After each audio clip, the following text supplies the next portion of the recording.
Hi everyone, welcome back to my channel. நம்முடைய daily லைஃப்க்கு தேவைப்படக்கூடிய முக்கியமான ஒரு சில டிப்ஸ் தான் இந்த வீடியோவில் பார்க்க போகிறோம்.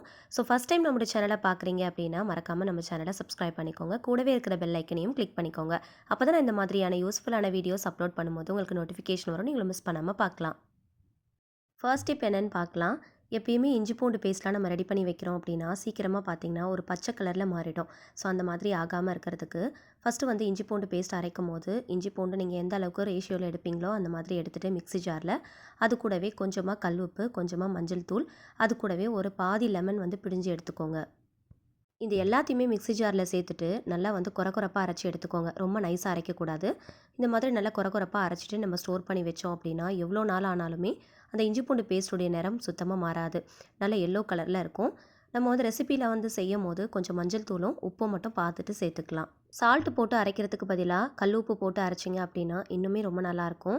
இதை 1 மந்த் வரைக்கும் நீங்கள் ஸ்டோர் பண்ணி வச்சுக்கலாம். அதே மாதிரி பிளாஸ்டிக் பாட்டிலெல்லாம் நீங்கள் போடாமல் கண்ணாடி பாட்டிலில் போட்டு ஸ்டோர் பண்ணி வச்சுக்கோங்க. கண்ணாடி பாட்டிலில் அப்படி இல்லைனா ஜாடியில் கூட நீங்கள் போட்டு ஸ்டோர் பண்ணி வச்சுக்கலாம். கண்ணாடி பாட்டிலையோ இல்லை ஜாடியிலையோ நீங்கள் போட்டு ஸ்டோர் பண்ண போகிறீங்க அப்படின்னா அதில் கொஞ்சமாக நல்லெண்ணெய் ஊற்றிக்கோங்க. ஊற்றிட்டு எல்லா இடத்துலையும் படுற அளவுக்கு நல்லா ஸ்ப்ரெட் பண்ணிக்கோங்க. இதில் நம்ம கல் உப்புலாம் சேர்த்து அரைச்சிருக்கிறதுனால சில்வர் பாத்திரத்துலலாம் நீங்கள் போட்டு ஸ்டோர் பண்ணக்கூடாது. அந்த மாதிரி போட்டோம் அப்படின்னா சீக்கிரமாக வந்து கொஞ்சம் ஓட்டையான மாதிரி ஆகிடும். ஸோ அதனால் கண்ணாடி பாட்டில்களில் நீங்கள் போட்டு ஸ்டோர் பண்ணி வச்சுக்கோங்க.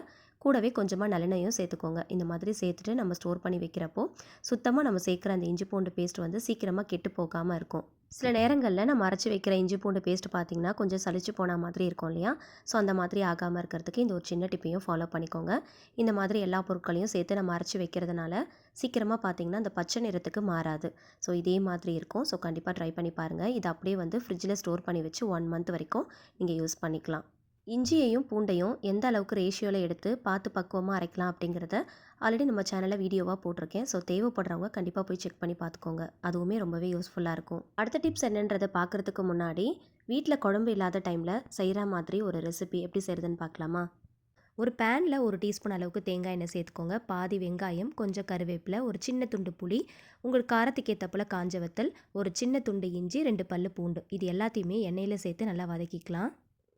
இதை தேங்காய் எண்ணெயில் செய்யும் போது நல்ல மணமாகவும் நல்ல ருசியாகவும் இருக்கும். தேங்காய் எண்ணெய் இல்லை அப்படின்னா நல்லெண்ணெய், அப்படின்னா சமையலுக்கு நீங்கள் எண்ணெய் யூஸ் பண்ணுவீங்களோ அது சேர்த்துக்கோங்க.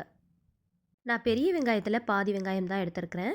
இதுக்கு பதிலாக நீங்கள் சின்ன வெங்காயம் கூட சேர்த்துக்கலாம். சின்ன வெங்காயத்தில் செய்யும் போது இன்னுமுமே நல்ல டேஸ்ட்டாக இருக்கும். ஸோ சின்ன வெங்காயம் இருந்துச்சு அப்படின்னா உங்களோட குவான்டிட்டிக்கு ஏற்ற மாதிரி எடுத்துக்கோங்க. ஒரு 5லேருந்து 10 வரைக்கும் சின்ன வெங்காயம் எடுத்துக்கிட்டிங்க அப்படின்னா இன்னும் நல்ல டேஸ்ட்டாக இருக்கும். இது எல்லாமே கொஞ்சம் லைட்டாக இந்த அளவுக்கு வதங்கினா போதும். ரொம்ப வந்து வதங்கணும் அப்படிங்கிற அவசியம் இல்லை. கண்ணாடி பதத்துக்கு வர அளவுக்கு வதக்கிக்கோங்க.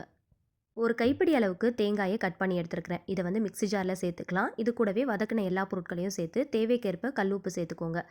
இது கூடவே கொஞ்சமாக காரத்துக்கு ஏற்றா போல் மிளகாய்த்தூள் சேர்த்துக்கோங்க. இது எல்லாத்தையுமே கொஞ்சம் கூட தண்ணி சேர்க்காமல் அப்படியே நல்லா கொரப்பாக அரைச்சி எடுத்துக்கோங்க.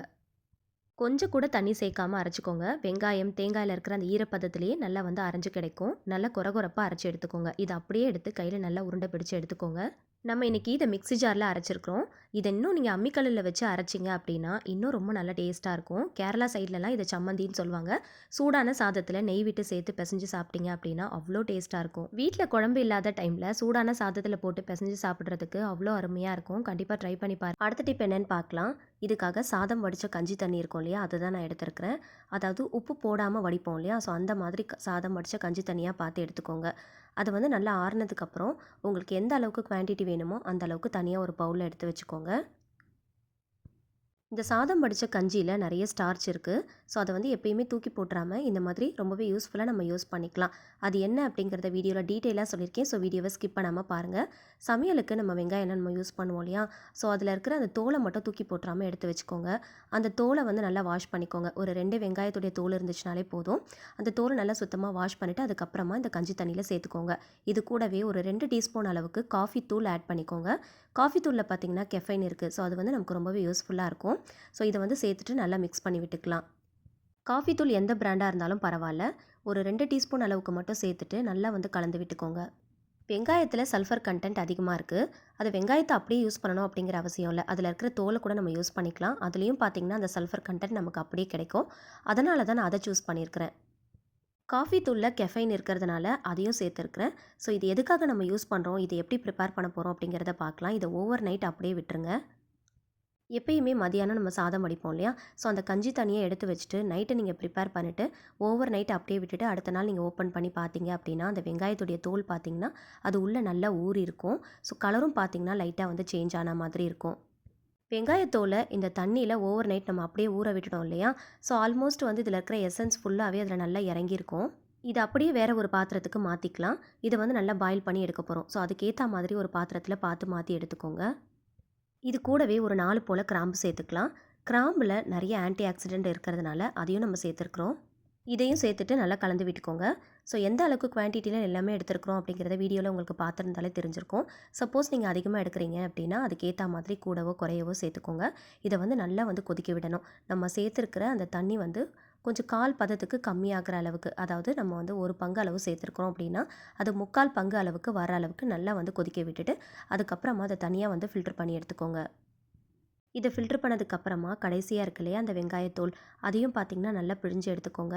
அந்த சக்கையிலையும் பார்த்திங்கன்னா நிறைய எசன்ஸ் இருக்கும். ஸோ அதனால் அதையும் நல்லா வந்து பிழிஞ்சு எடுத்துக்கலாம். எந்த அளவுக்கு ஒட்டை பிழிய முடியுமோ அந்தளவுக்கு நல்லா பிழிஞ்சு எடுத்துக்கோங்க. நமக்கு தேவையான ரெமெடி ரொம்ப சூப்பராக ரெடி ஆயிடுச்சு. நம்ம இதில் கஞ்சி தண்ணி, வெங்காயத்தூள், அது கூடவே கிராம்பு யூஸ் பண்ணியிருக்கிறோம். கஞ்சி தண்ணியில் ஸ்டார்ச் இருக்குது, வெங்காயத்தூளில் சல்ஃபர் கண்டென்ட் இருக்குது, கிராம்பில் ஆன்டி ஆக்சிடென்ட் நிறைய இருக்குது. இதை அப்படியே ஒரு ஏர்டைட் பாட்டிலுக்கு ட்ரான்ஸ்ஃபர் பண்ணி நம்ம ரெஃப்ரிஜரேட் பண்ணி வச்சுக்கலாம். இதை நீங்கள் ஃப்ரெஷ்ஷாகவும் ரெடி பண்ணி யூஸ் பண்ணிக்கலாம். அப்படி இல்லை அப்படின்னா இந்த மாதிரி வீக்லி ஒன்ஸ் ரெடி பண்ணிவிட்டு ரெஃப்ரிஜரேட் பண்ணி கூட நீங்கள் யூஸ் பண்ணிக்கலாம். மோஸ்ட்லி நிறைய பேர் சாதம் வடிக்கும் போது உப்பு போட்டு வடிப்பாங்க. ஸோ அந்த மாதிரி வடித்தோம் அப்படின்னா அந்த மாதிரி கஞ்சி தண்ணியில் இந்த மாதிரி ப்ரிப்பேர் பண்ண முடியாது. ஸோ அதனால் வீக்லி ஒன்ஸ் உப்பு போடாமல் நம்ம சாதம் வடிக்கிறப்போ நம்ம வீக்லி ஒன்ஸ் இந்த மாதிரி ப்ரிப்பேர் பண்ணி ரெஃப்ரிஜரேட் பண்ணி நம்ம யூஸ் பண்ணிக்கலாம்.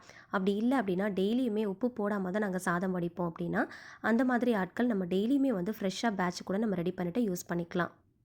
இந்த மாதிரி பாட்டிலில் நம்ம ஸ்டோர் பண்ணிவிட்டு ஃப்ரிட்ஜில் வந்து 1 வீக் வரைக்கும் ஸ்டோர் பண்ணி யூஸ் பண்ணிக்கலாம், கெட்டு போகாது. இப்போ ஒரு பவுலில் வந்து கொஞ்சமாக எடுத்துருக்கிறேன். உங்களுக்கு தேவையான அளவுக்கு எடுத்துக்கோங்க. இது எதுக்காக யூஸ் பண்ணலாம் அப்படிங்கிறத பார்க்கலாம். நம்ம ரெடி பண்ணி வச்சுருந்த அந்த லிக்விட்லேருந்து ஒரு 1/4 கப் அளவுக்கு மட்டும் தான் நான் எடுத்துருக்கிறேன். அதில் ஒரு 2 கரண்டி அளவுக்கு ஹோம்மேட் ஹெர்பல் ஷாம்பு நான் ஆட் பண்ணியிருக்கிறேன். ஸோ நீங்கள் எந்த ஷாம்பு யூஸ் பண்ணுவீங்களோ அந்த ஷாம்பு ஆட் பண்ணிக்கோங்க. இந்த ஹோம்மேட் ஹெர்பல் ஷாம்பு நான் வீட்லேயே ப்ரிப்பேர் பண்ணேன். ஹேண்ட் பிக்டு ஹெர்பல்ஸ் யூஸ் பண்ணி நான் வந்து ப்ரிப்பேர் பண்ணியிருக்கிறேன். எந்த விதமான கெமிக்கல்ஸும் ஆட் பண்ணாமல் ப்ரிப்பேர் பண்ணியிருக்கிறேன். இந்த மாதிரி ஹோம்மேட் ஹெர்பல் ஷாம்பு ஆன்லைனில் கூட அவைலபிளாக இருக்குது. நியர்பை மார்க்கெட்ஸில் கூட நீங்கள் ட்ரை பண்ணி பார்க்கலாம். ஸோ கெமிக்கல் ஃப்ரீ ஷாம்புவாக இருந்துச்சு அப்படின்னா ரொம்ப நல்லாயிருக்கும். மைல்டான ஷாம்புவாக சூஸ் பண்ணிக்கோங்க. கெமிக்கல் ஃப்ரீ ஷாம்புவாக இருந்தால் மட்டும் தான் நம்ம இந்த மாதிரி யூஸ் பண்ணும்போது நமக்கு ஒரு நல்ல பெனிஃபிட்ஸ் கிடைக்கும். ஸோ அந்த மாதிரி ஷாம்புவாக பார்த்து சூஸ் பண்ணிக்கோங்க. இந்த மாதிரி நல்லா வந்து மிக்ஸ் பண்ணி விட்டுக்கோங்க. ஹேர் வாஷ் பண்ணும்போது நம்ம யூஸ் பண்ணக்கூடிய ஷாம்புவை டேரெக்டாக யூஸ் பண்ணக்கூடாது. வாட்டரில் டைல்யூட் பண்ணிட்டு தான் நம்ம யூஸ் பண்ணணும். வாட்டரில் டைல்யூட் பண்ணுறதுக்கு பதிலாக இந்த மாதிரி ஒரு ரெமடியை ப்ரிப்பேர் பண்ணிவிட்டு அதில் டைல்யூட் பண்ணி நம்ம யூஸ் பண்ணோம் அப்படின்னா ஹேர் ஃபாலை நல்லா கண்ட்ரோல் பண்ணி ஹேர் க்ரோத்தை நல்லா இம்ப்ரூவ் பண்ணி கொடுக்கும். சடனாக ஹேர் ஃபால் ரொம்ப அதிகமாக இருக்குது, கொத்து கொத்தாக முடி கொட்டுது அப்படின்றவங்களுக்கு இந்த மாதிரி மைல்டான கெமிக்கல் ஃப்ரீ ஷாம்பு அப்படின்னா ஹோம்மேட் ஹெர்பல் ஷாம்புவை சூஸ் பண்ணி இந்த மாதிரி ஒரு ரெமடியை ப்ரிப்பேர் பண்ணிவிட்டு அதில் டைல்யூட் பண்ணி யூஸ் பண்ணி பாருங்கள். பெஸ்ட்டான ரிசல்ட் கிடைக்கும். இதை ஷாம்புவில் டைல்யூட் பண்ணி மட்டும் தான் யூஸ் பண்ணணும் அப்படிங்கிறது கிடையாது. இதை ஒரு ஸ்ப்ரே பாட்டிலுக்கு நீங்கள் ட்ரான்ஸ்ஃபர் பண்ணிவிட்டு உங்கள் ஹேரில் நீங்கள் நல்லா ஸ்ப்ரே பண்ணிவிட்டு ஒரு 1 ஹவருக்கு அப்படியே விட்டுருங்க. ஒரு 1 ஹவர் கழிச்சு கூட நீங்கள் ஹேர் வாஷ் பண்ணிக்கலாம். அப்படி இல்லைனா ஓவர் நைட் அப்படியே உங்களோட தலையில் விட்டுட்டு அதுக்கப்புறம் கூட நீங்கள் மார்னிங் எழுந்திரிச்சு கூட ஹேர் வாஷ் பண்ணிக்கலாம். ரொம்ப மைல்டாக இருக்கும். ஸோ நான் ஸ்டிக்கியாக இருக்கும். ஸோ கண்டிப்பாக ட்ரை பண்ணி பாருங்கள். ஹெட்டேக், சைனஸ் இந்த மாதிரியான ப்ராப்ளம்ஸ் உங்களுக்கு இல்லை அப்படின்னா நீங்கள் ஓவர் நைட் கூட தாராளமாக உங்களோட ஹேரில் ஸ்ப்ரே பண்ணிவிட்டு அப்படியே நீங்கள் படுத்துடலாம். காலையில் எழுந்திரிச்சு நீங்கள் ஹேர் வாஷ் பண்ணிக்கலாம். அப்படி இல்லை எனக்கு ரொம்ப ஹெட்டேக் ப்ராப்ளம் இருக்குது, சைனஸ் ப்ராப்ளம் இருக்குது அப்படின்னு நீங்கள் ஃபீல் பண்ணீங்க அப்படின்னா ஜஸ்ட்டு ஸ்ப்ரே பண்ணிவிட்டு ஒரு 1 ஹவர் விட்டுட்டு அதுக்கப்புறம் கூட ஹேர் வாஷ் பண்ணிக்கலாம். டெய்லி நைட் உங்களோட ஹேரில் நீங்கள் ஸ்ப்ரே பண்ணிவிட்டு நீங்கள் யூஸ் பண்ணிக்கலாம். அப்படி இல்லை அப்படின்னா வீக்லி ட்வைஸ் இல்லைனா த்ரைஸ் கூட நீங்கள் யூஸ் பண்ணிக்கோங்க. இல்லைனா மந்த்லி ஒன்ஸ் கூட இந்த மாதிரி நீங்கள் ட்ரை பண்ணி பாருங்கள். அப்படி இல்லை உங்களுக்கு ஸ்ப்ரே பண்ண விருப்பம் இல்லை அப்படின்னா நீங்கள் ஹேர் வாஷ் பண்ணும்போது உங்களோட ஷாம்புவில் டைல்யூட் பண்ணிவிட்டு யூஸ் பண்ணி பாருங்கள். ஸோ ஆல்மோஸ்ட் எல்லாருக்குமே தெரியும் ஆனியனில் சல்ஃபர் கண்டென்ட் அதிகமாக இருக்கிறதுனால ஹேர் ஃபாலை நல்லா கண்ட்ரோல் பண்ணி ஹேர் க்ரோத்துக்கு நல்லா வந்து ஹெல்ப் பண்ணும். நம்ம சேர்த்துருக்கிற கிராம்பில் பீட்டா கேரோட்டின், ஆன்டி ஆக்சிடென்ட்ஸ் நிறைய விட்டமின்ஸ்லாம் இருக்குது. முக்கியமாக ஈஜினால், விட்டமின் கே அதிகமாக இருக்கிறதுனால ஹேர் ஃபாலிக்கில் ஸ்டிமுலேட் பண்ணி ஹேர் க்ரோத்துக்கு நல்லா இம்ப்ரூவ் பண்ணி கொடுக்கும். ஸோ அது மட்டும் இல்லை பிளட் சர்க்குலேஷனை நல்லா வந்து இம்ப்ரூவ் பண்ணி ஹேர் க்ரோத்துக்கு நல்லா ஹெல்ப் பண்ணும். ஸோ கண்டிப்பாக ட்ரை பண்ணி பாருங்கள். இதில் வெங்காயத்தோல் ஆட் பண்ணியிருக்கிறதுனால வெங்காயத்தோடைய அந்த வாசனை வருமானு கேட்டிங்கன்னா கண்டிப்பாக கிடையவே கிடையாது. கிராம்பு யூஸ் பண்ணியிருக்கிறதுனால அந்த கிராம்புடைய வாசனை அந்த வெங்காயத்தோடைய வாசனைக்கு நல்லா பேலன்ஸ் பண்ணி கொடுக்கும். ஸோ நீங்கள் தாராளமாக யூஸ் பண்ணிக்கலாம். இதில் சுத்தமாக எந்த விதமான ஸ்மெல்லும் வராது. ஸோ கிராம்புடைய வாசனை தான் நமக்கு வரும். ஸோ அதனால் நீங்கள் இதை ஸ்ப்ரே பண்ணிவிட்டு தாராளமாக வெளியில் கூட போகலாம். நம்ம ஹேர் வாஷ் பண்ணணும் அப்படிங்கிற அவசியம் கூட இருக்காது. தேவைப்பட்டால் நீங்கள் ஹேர் வாஷ் பண்ணிக்கலாம். ஸோ இதை கண்டினியூஸாக யூஸ் பண்ணிட்டே வரும்போது நல்ல ஒரு பெட்டரான ரிசல்ட்டாக கிடைக்கும். ஸோ ஃபுல் அண்ட் ஃபுல் ஹோம்மேடாக தான் நம்ம ப்ரிப்பேர் பண்ணியிருக்கிறோம். எந்த விதமான கெமிக்கல்ஸும் நம்ம இதில் யூஸ் பண்ணலை. ஸோ பயப்படாமல் தாராளமாக யூஸ் பண்ணிக்கலாம். கஞ்சி தண்ணிலாம் பார்த்திங்கன்னா அந்த காலத்தில் சீயக்காய்க்கு வந்து கரைக்கிறதுக்கு யூஸ் பண்ணுவாங்க. ஸோ கஞ்சி தண்ணியில் நிறைய ஸ்டார்ச் இருக்குது. ஹேர் க்ரோத்துக்கு அதுவும் ரொம்பவே இம்பார்ட்டண்டான ஒரு பொருள் தான். அது மட்டும் இல்லாமல் உங்களோட ஹேரில் டேண்ட்ரஃப் அண்ட் இச்சிங் ப்ராப்ளம் இருக்குது அப்படின்னா அதை நல்லா க்யூர் பண்ணி கண்ட்ரோல் பண்ணி கொடுக்கும். ஸோ பர்சனலாக எனக்கு இது ரொம்ப பெஸ்ட்டான ரிசல்ட் கொடுத்ததுனால நான் உங்களுக்கு வீடியோவாக ஷேர் பண்ணியிருக்கேன். ஸோ உங்களுக்கு விருப்பம் இருந்துச்சு அப்படின்னா நீங்கள் கண்டினியூஸாக யூஸ் பண்ணி பாருங்கள். யூஸ் பண்ணிவிட்டு ஃபீட்பேக் ஷேர் பண்ணுங்கள். இந்த மாதிரியான ரெமடிஸ்லாம் ட்ரை பண்ணும்போது நல்ல ஹெல்த்தியான இன்டேக்காக பார்த்து எடுத்துக்கோங்க. நல்ல ஹெல்த்தியான ஃபுட்ஸ், ட்ரிங்க்ஸ், நட்ஸ் இந்த மாதிரியெல்லாம் பார்த்து எடுத்துக்கோங்க. ஸோ வாட்டர் வந்து ரொம்பவே இம்பார்ட்டன்ட். நல்ல தண்ணி குடிங்க. ஸ்லீப்பிங் டைமும் ரொம்ப ரொம்ப இம்பார்ட்டன்ட். ஸோ ஸ்லீப்பிங் டைம் வந்து மினிமம் 8 ஹவர்ஸாவது இருக்கிற மாதிரி பார்த்துக்கோங்க. ஸோ இதெல்லாம் ட்ரை பண்ணிவிட்டு கண்டிப்பாக இதையும் ட்ரை பண்ணி பாருங்கள். நல்ல பெஸ்ட்டான ரிசல்ட்டாக கிடைக்கும். வீடியோ பிடிச்சா லைக் பண்ணுங்கள். உங்களோட ஃபேமிலி அண்ட் ஃப்ரெண்ட்ஸ் கூட ஷேர் பண்ணிக்கோங்க. ட்ரை பண்ணி பார்த்துட்டு மறக்காமல் ஃபீட்பேக் ஷேர் பண்ணுங்கள். இந்த மாதிரி இன்னும் யூஸ்ஃபுல்லான இன்ட்ரெஸ்டிங்கான டிப்ஸ் அண்ட் ட்ரிக்ஸ் தெரிஞ்சுக்க என்னோட சேனலை மறக்காமல் சப்ஸ்கிரைப் பண்ணிட்டு தொடர்ந்து சப்போர்ட் பண்ணுங்கள். Thank you so much. கீப் வாட்சிங்.